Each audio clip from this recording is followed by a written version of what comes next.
You ask Tiger to calculate. This deals with linear inequalities with one unknown. The final result is b equal or smaller than -4. Let's solve it step by step. Swap sides.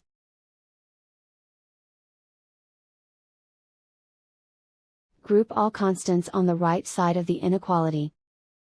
Subtract 4 from both sides.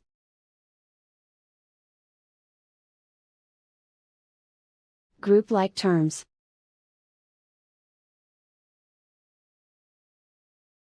Simplify the arithmetic.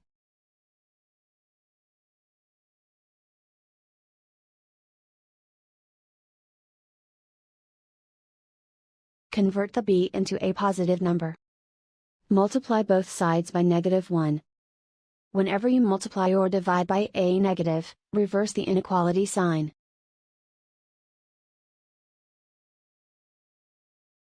Remove the ones.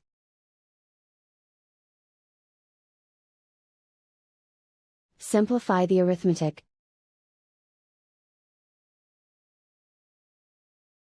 Plot the solution on a coordinate grid. And so the final result is b equal or smaller than -4.